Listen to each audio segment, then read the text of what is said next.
Try again. How about now? Can you hear him? Here's the thing. I get a notification when you go live, and I haven't gotten that. I just Okay, went now live I got again. it. Did you get it? That's it. You're on. Okay, thank you.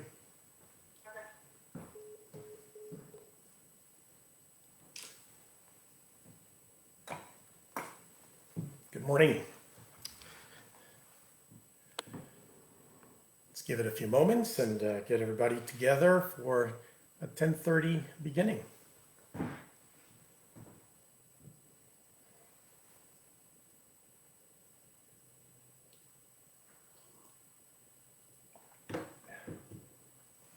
Excuse me.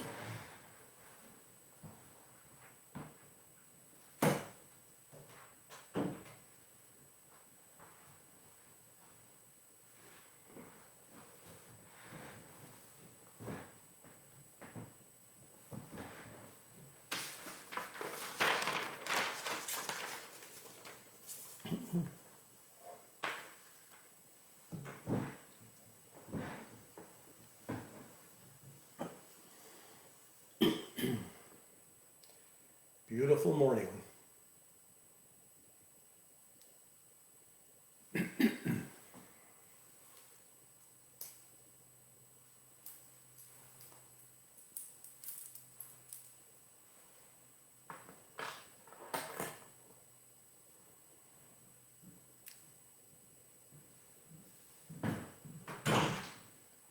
Can you pick up at 6 o'clock in the morning? Well, good morning. I am Rabbi Dennis Sasso of Congregation Beth-El, and this is our weekly Judaism to go. Delighted to welcome you to this conversation on one of my favorite topics. My teacher and my intellectual mentor, Rabbi Mordecai Kaplan. I'd like to tell you a little bit about Kaplan, a bit about his life, something about my encounter with Kaplan, and then I'd like to reflect on his teaching by just quoting selections from a book of his that was entitled Not So Random Thoughts. It's an anthology of Kaplan's observations on Jewish life, religion, tradition, ritual, custom, community. I will select a few passages from there, read them, and just reflect on them with you. Mordecai Kaplan was born in 1881 in Lithuania, and he came with his family to this country when he was 8 years old. Kaplan's father was a prominent rabbi, and he had been brought to be a leader in the Jewish Kehillah, the Jewish community of New York. Kaplan tells the story that the family sailed on Bastille Day from Europe, and everyone was on deck watching the fireworks. It also happened to be the eve of the Sabbath and the time for prayer. So young Kaplan had to finish his prayers before going on deck to watch the fireworks. By the time he got there, the fireworks were over.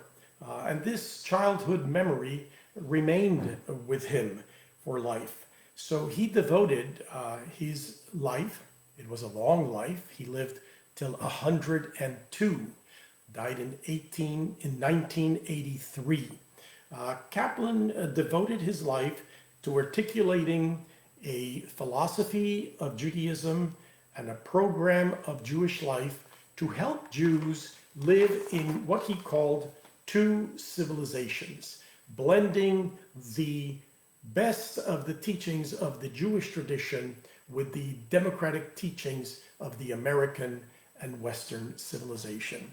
Kaplan would always say, we live in two civilizations, and the important thing is to find ways to have them integrated and harmonized in our lives, elevating the highest principles of them and creating this synthesis of the American Jewish experience. And each community had the challenge to do that as well. And Kaplan began writing when he was a young man. He was ordained at the Jewish Theological Seminary. His teacher and mentor was Solomon Schechter, the founder of the Jewish Theological Seminary and the person who is considered to be the founding figurehead of the conservative movement in the United States. Kaplan was ordained at the Jewish Theological Seminary as a conservative rabbi. He went with his wife to Europe for his honeymoon, and he obtained Orthodox ordination during his honeymoon in Europe. I don't know how Mrs. Kaplan felt about whatever time he had to devote to that, but Kaplan was fully grounded in the tradition which he would own and then struggle with to find a new expression, a new manifestation of it for the modern American Jew. And his first major work, Judaism as a Civilization, and this is early edition of Judaism as a Civilization. I traveled with this book to Israel in 1965 upon graduation from high school. And I remember reading it on the trains and on the buses. And this book helped me to understand Judaism in a new light and directed me in a path in which I have since traveled. Judaism as a Civilization appeared in 1934, and in many ways it becomes the most prophetic, creative, and perceptive expression of Judaism for the 20th century. While Kaplan is the founder of what would become Reconstructionist Judaism, his ideas have an impact in the totality of Jewish life. On the totality of Jewish life. Most people don't realize, for example, that the whole Jewish center, community center movement is significantly based on ideas that Kaplan propagated. He talked about the organic Jewish community, Jews coming together from different streams, from different communities of experience to create a broader, overarching expression of Judaism, which he called civilization. Kaplan refused to identify Judaism only as a religious tradition. He spoke of the evolving religious civilization of the Jewish people. And he would always say, in Judaism, belonging precedes believing. That is, the common denominator of Jewish life is neither belief, nor precept, nor practice, but the feeling of being part of the historic and present community of Israel, Israel. So in many ways, Kaplan would become the voice of a new form of identity for American Jews, one that would allow them to live fully in the present, in the context of American civilization, and also in the body of the Jewish tradition. Kaplan conceived of Judaism then as an evolving tradition. He looked at religion, he looked at the broad spectrum of Judaism not as something static that we have received from the past, but as something dynamic, something creative, something fluid. We are not just descendants, we are not just the children of Israel, we are the ancestors of future generations of our people. So our responsibility is not only to practice the received tradition, but to adapt it and shape it and transmit it to a new generation.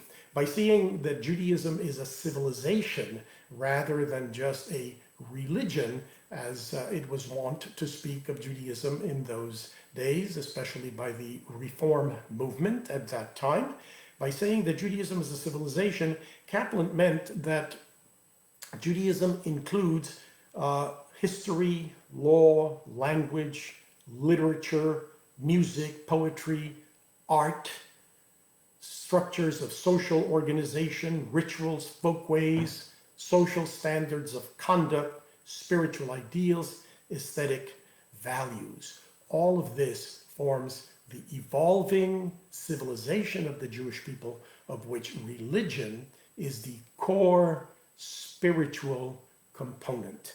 And Kaplan recognized that there are many different expressions of the religious tradition within that broad spectrum of the Jewish experience.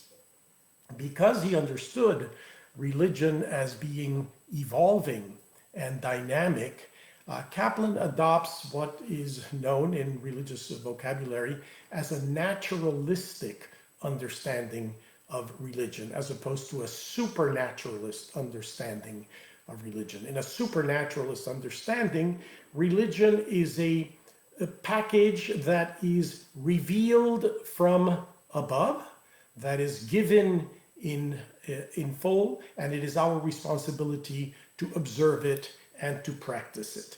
So the classical expression of that in Judaism would be God revealed the Torah to Israel. God reveals Torah to Israel, and we live it out.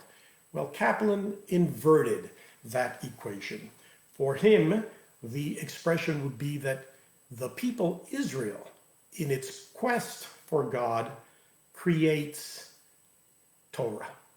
So Torah is not a prepackaged tradition. It is the unfolding human expression of the Jewish people.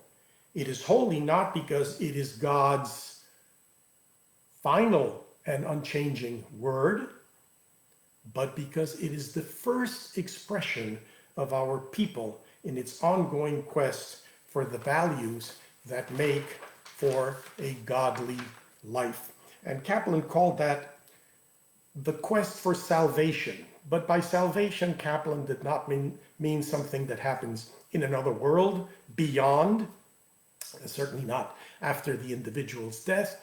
Kaplan uses the term salvation as the fulfillment of our human potential at the individual and at the collective levels. So God is the impetus.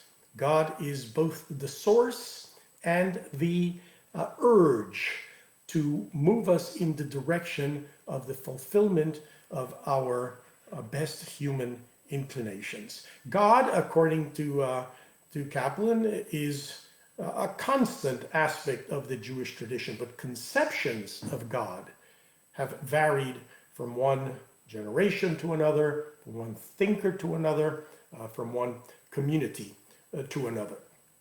So Kaplan speaks of God not as a supernatural entity or being with a capital B, not a cosmic puppeteer, not as a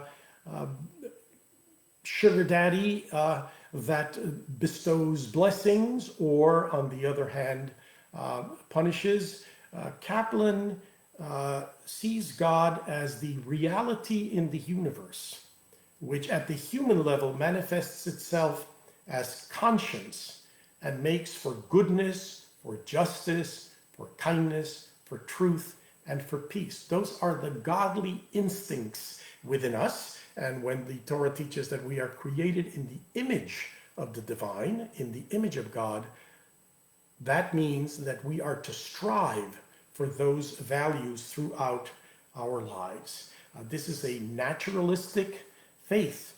It is humanistic in that it is grounded in the human experience. So Kaplan sees God as the ultimate source of creativity and of responsibility, the striving for purpose and for meaning in our lives. And important for Kaplan is that God's reality is not a static reality, but a relational reality. We experience God through relationships, through the awareness that we are connected to something greater than ourselves in terms of our relationships with other human beings, with the world, and with tradition, with those who came before us, and that we are responsible for the future, The godly instinct is one which makes us think in terms not only of feel good, but do good. How do we transmit to a next generation a better world than we have received? How do we act justly, love mercy, at the same time that we walk humbly? So God is not a static reality. God is a relational reality. God is not a fixed entity. God is an ongoing process. In this way, Kaplan shares theological foundations of other religious thinkers in Judaism and in Christianity who speak of what is known as process theology. So the question for Kaplan is not what is God, but rather when is God? The whatness of God implies an essence, a definable ontological principle. For Kaplan, God is the experience, the relational and intimate experience of divinity. How do we take our lives and transform them into something godly? So one of Kaplan's disciples, Harold Schulweis of blessed memory, a prominent rabbi in California who passed away some years ago, developed what he called predicate theology on the basis of Kaplan's teachings. And what Schulweis, and in many ways Milton Steinberg, the first rabbi of congregation Beth-El spoke in similar terms.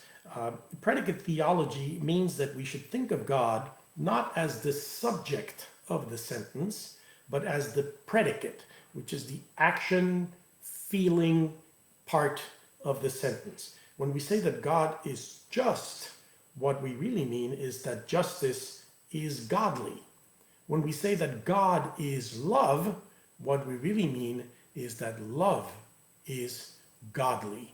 Justice and love and responsibility and creativity and respect and forgiveness, all of those qualities associated with God in the tradition are the ways in which we as human beings give expression to our affirmation. So God is not just a belief in the Jewish tradition, it is a way of acting out our principles. So I would like to share with you a few of the sayings of Mordecai Kaplan that illustrate some of the ideas that I have talked about more in the abstract. But first I should tell you that I had the privilege of getting to know Dr. Kaplan personally. I met him when he was 90 years of age, and I was a 22-year-old rabbinical seminary student in Philadelphia. Kaplan lived in New York, and he would come in once a week to Philadelphia to teach a seminar on Reconstructionism to our class at the seminary, which was located in the north part of Center Philadelphia. And he would arrive by train at the North Philadelphia train station. He would walk about 8 blocks from the station to the seminary, which was north of the campus of Temple University, and he would teach the class. After teaching the class, he would want to take a nap, and I was one of 3 students that lived in the upper story of the seminary at that time, an old brownstone that had been turned into the first building of the seminary, and I had an extra bed in my room. And I was asked if Dr. Kaplan could take a nap after teaching every week. And Mordecai Kaplan would take a nap in the afternoon after teaching in the extra bed in my bedroom. And then it was my privilege to walk Dr. Kaplan back to the station in North Philadelphia. And I would accompany him for that 8-block walk. He was 90 years of age at the time. And those moments spent in conversation with Dr. Kaplan have remained with me as some of the most meaningful and transformative moments in my life.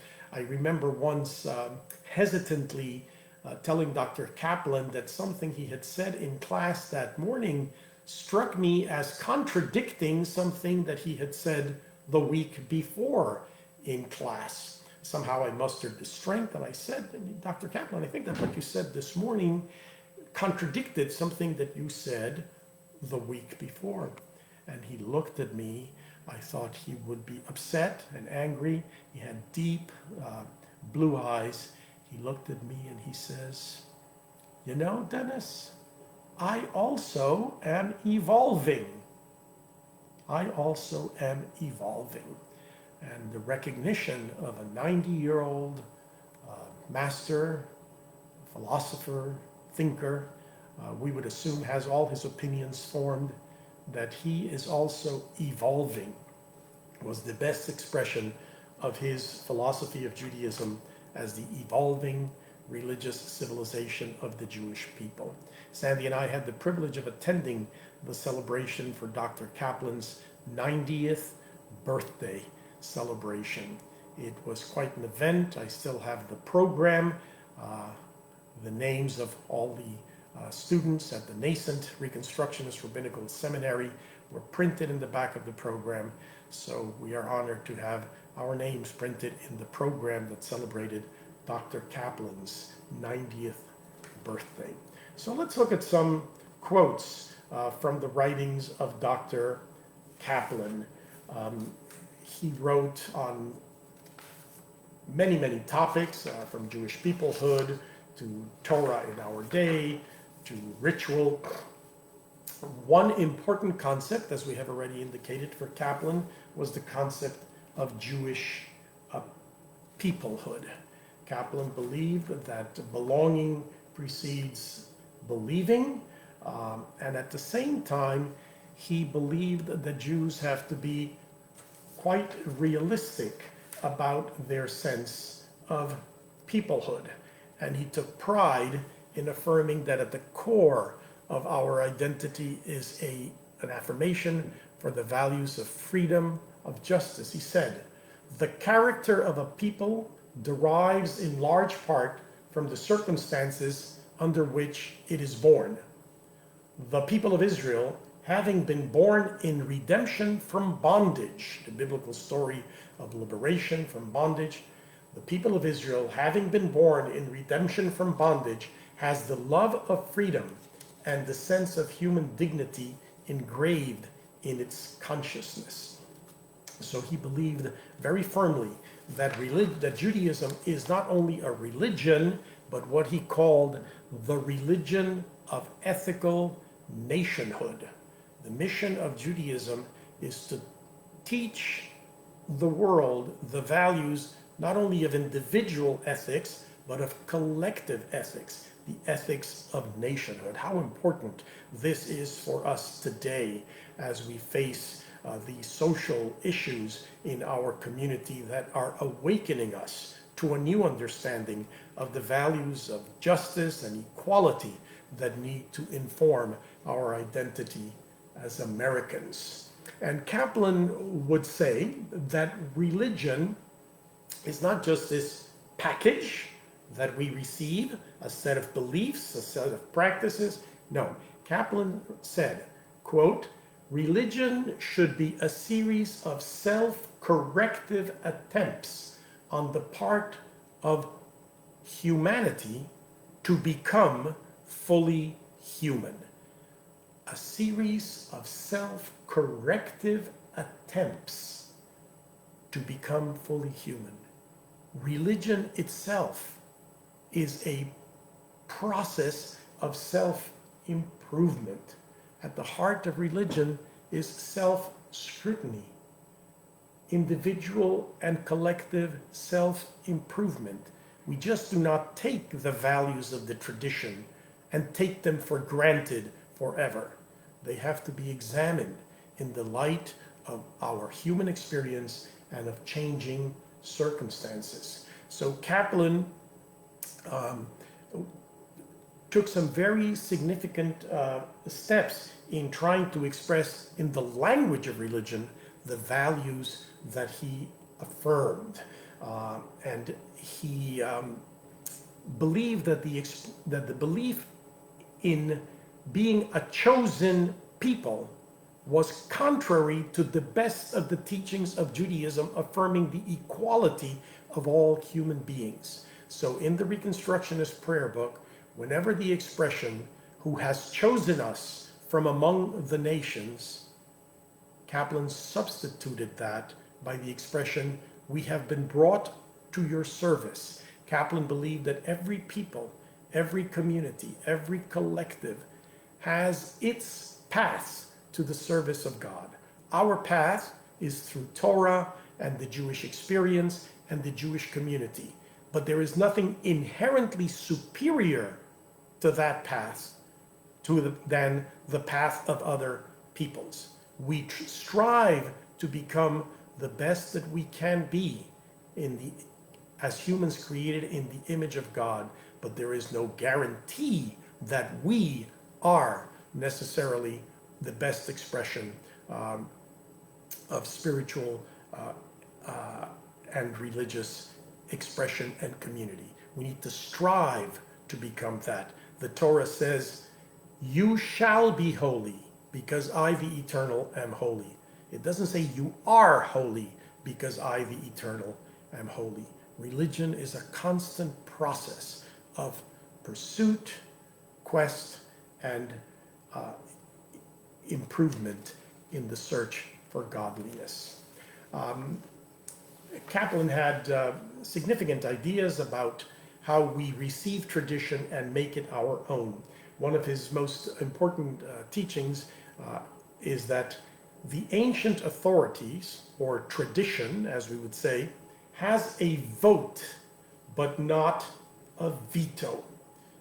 As we look at tradition, and we try to apply it to our circumstances in our days, we grant tradition an important vote, but it does not serve as a veto for us to meet the necessities, the demands, spiritual and communal, of our own times. So Kaplan introduced innovations into Jewish life. He introduced the bat mitzvah into modern Jewish life because he believed in the equality of women. For him, the issue of the ordination of women as rabbis had nothing to do with a process of exploration, whether the halakha of the past permitted it or not permitted it. It was simply an issue of urgency. And if in American life, women are in the process of acquiring equality, then Jewish women should have equality within Jewish communal life. Kaplan believed in the values of democracy, and he tried to apply those values to the structures of the Jewish community as much as he lived them out in the structures of the American experience. He would say, we should feel toward our tradition as we should feel toward our country. My tradition, right or wrong, but that means if right, to keep it right, if wrong, to set it right. So Kaplan believed in that important, urgent need to assume responsibility. We are not just descendants, we are ancestors. He would say the cure for anxiety about the future is not nostalgia about the past. Religion should not be a matter of nostalgia about the good old days. Religion is about how are we going to make today and the future better in keeping with the teachings and the values of our heritage.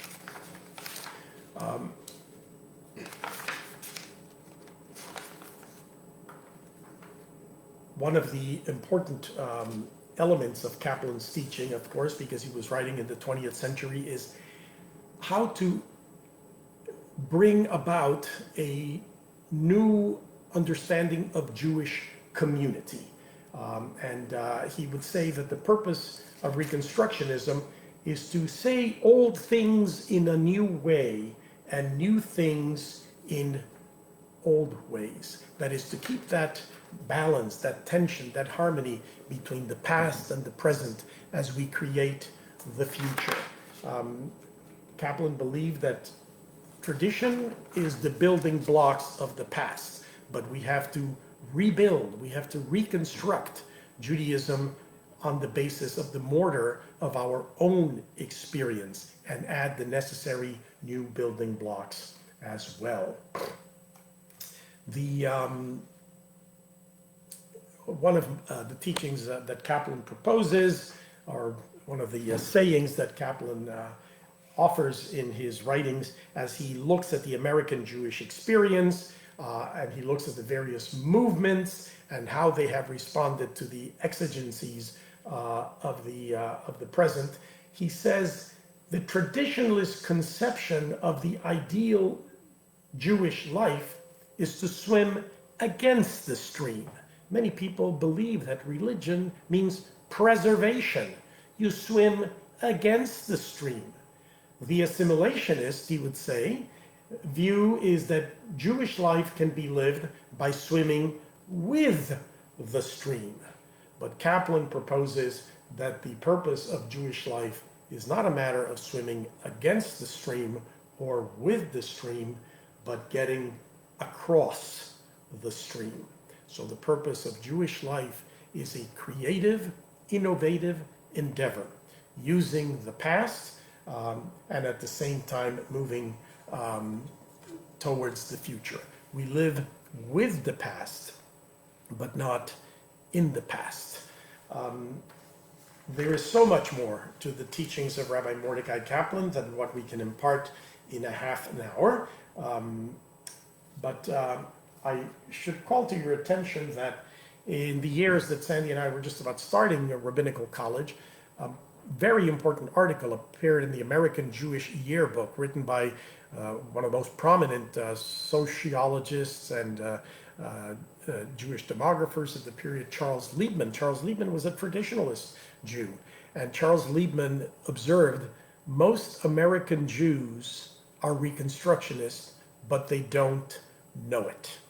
Meaning that the teaching of Kaplan had become so absorbed into the mainstream of Jewish life that people viewed their Judaism through a Reconstructionist lens, even though they could not identify it as such. The centrality of community, the focus on innovating tradition, the importance of religion as the spiritual but not the only expression and component of a dynamic Jewish life, the notion of an organic Jewish community with a center and then the structures that would emerge of federation. All of these owe their